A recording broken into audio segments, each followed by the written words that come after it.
Coach Corey Wayne, and this is my video coaching newsletter. And the topic of this newsletter is going to be Act Unworthy, You'll Get Rejected. I've got an email here from a viewer. He says, "Hey Corey, I hooked up with an amazing, hot, super smart girl 4 years ago on a cruise." Sounds like a cunnilingus cruise. He says, "I fell for her instantly like no other girl." I love it when that happens. Love at first sight is the best way. Every girlfriend I've ever had a super awesome relationship with, always, every single one of them has been love at first sight. And so have fun with all the great, beautiful women that you'll meet along the way, but you got to hold out for those women that knock your fucking socks off. Because if you prepare yourself and you meet a woman like that, it's like fucking, it's the best drug in the world. Love is the best drug in the world. And you're not going to fall completely head over heels, crazy in love with somebody who feels the same way. Somebody that adores you, somebody that cherishes you, somebody that just loves all of your weird idiosyncrasies, all the weird hobbies or habits or the interests that you have. Like attracts like. And when you find somebody whose values and goals are completely aligned with your own, it's easy to be with that person. You complete each other's sentences. You like to do the same kinds of things. You enjoy the same kinds of hobbies, the same kinds of events, the same kinds of movies, the same kinds of activities. It's the best way to be. Just like Steve Jobs said, it's just not worth it to settle. I did that. I wrote about that in my book. That's what caused me to get into my first marriage when I was in my mid-20s. As I was settling, I was giving up on that feeling because every time I had gotten into a situation with a girl that I had that feeling with and who felt that way, I fucked it up every single time and I eventually gave up. And that's what most people do. Most people major in minor things, and they give up on their dreams, usually in their 20s, and they start working a shitty job that they hate, and they marry somebody that they're not really crazy about or not really in love with, and they start raising a family, and their family life kind of sucks, their relationship kind of sucks, their career kind of sucks, even their friends kind of suck.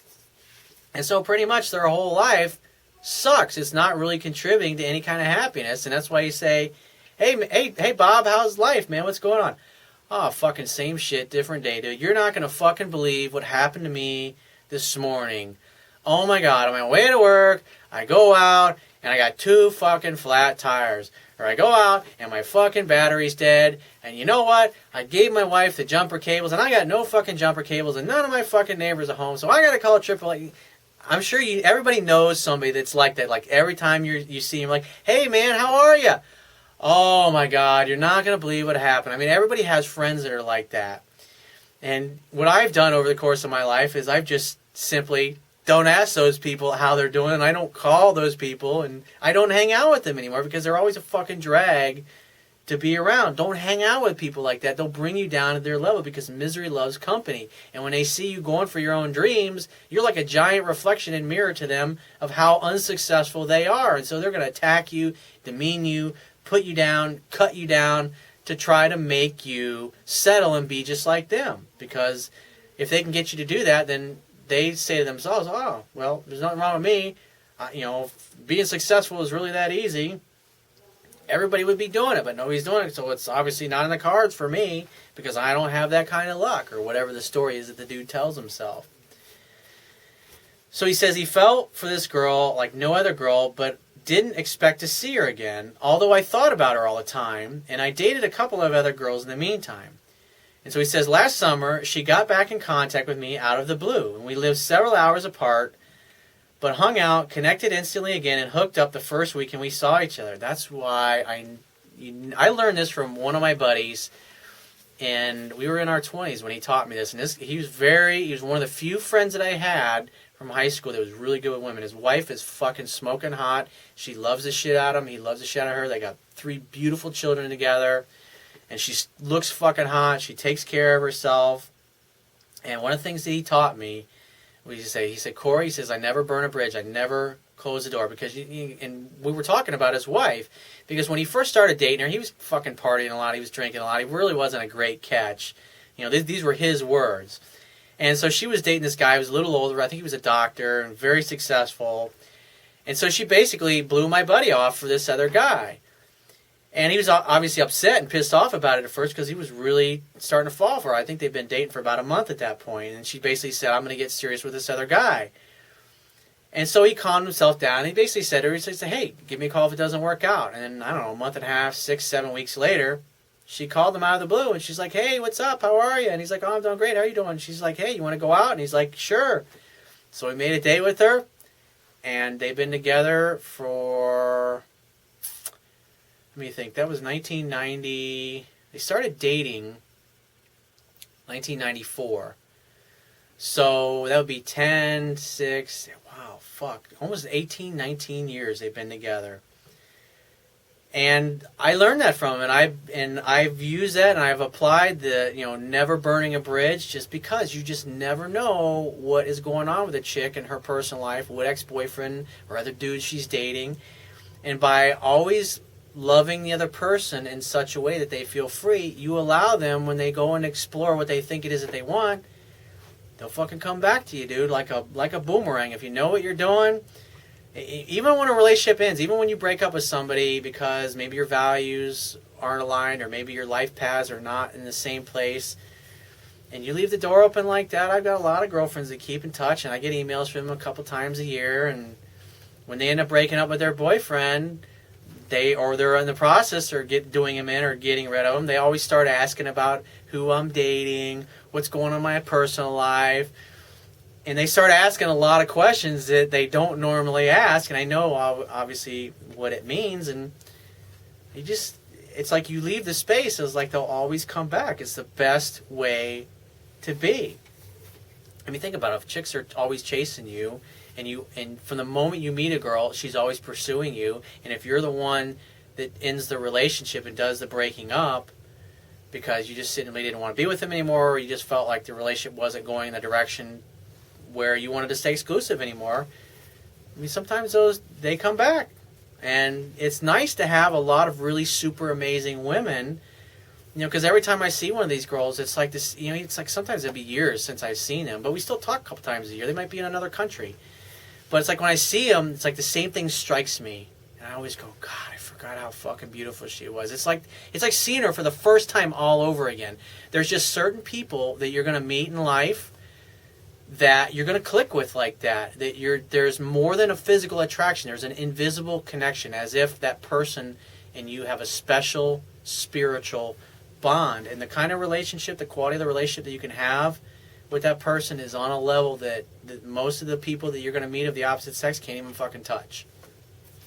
That's why you should never fucking settle.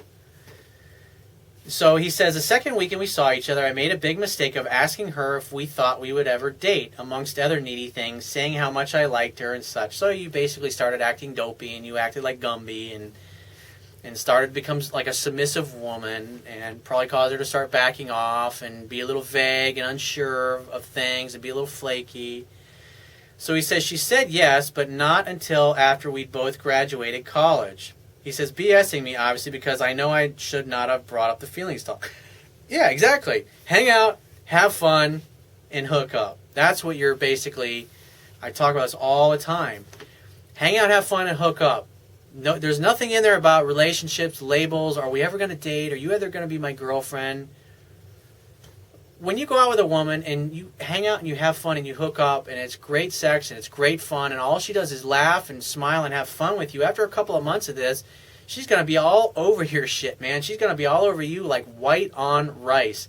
You're not going to be able to get rid of this girl if you're doing everything right and romancing her, because she'll want to be with you. It's like when she wakes up in the morning, she's going to want to wake up next to you in your arms. When she goes to sleep at night, she ain't going to want to be going to sleep in her bed by herself. She's either going to want you sleeping with her in bed, or she's going to be coming over to your place, sleeping in your bed with you, because that's the way women are. They nest. They want to be closer and closer. The more you become the rock, the more you become their masculine mountain, the deeper they fall head over heels in love with you. They want to be with you all of the time. If you just allow them to come to you slowly, like I said, they'll be the one to bring up the boyfriend, girlfriend, where is this going? Do you ever see yourself settling down with me?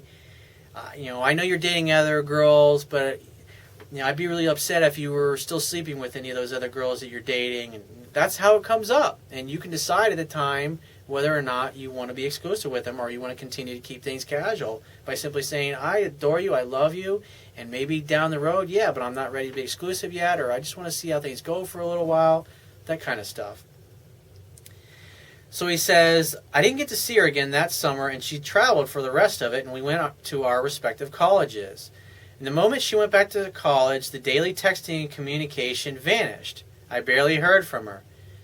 Yeah, because you acted like a woman instead of this masculine guy that she could be in this really fun, electric love story with. You basically became a fucking drag. You started acting like a woman, and instead of this mysterious dude that she was having this love story with. He says, it hurt me more than I'd ever felt. And he says, however, as winter break approached, I noticed that she started texting me again, liking my photos on Facebook, etc., with much more frequency. I thought this was because she was still interested. Was I wrong to think this? Well, if a woman is pursuing you and chasing you and you're not initiating any contact, like, all of my ex-girlfriends, I don't ever call, I don't ever reach out to them. Especially like if they got boyfriends or whatever, it's like I'm just not going to get involved in that. If they want to talk to me, they'll reach out to me. If they want to hang out and hook up, they'll bring up what's going on. You got a serious girlfriend yet? How many girls you dating?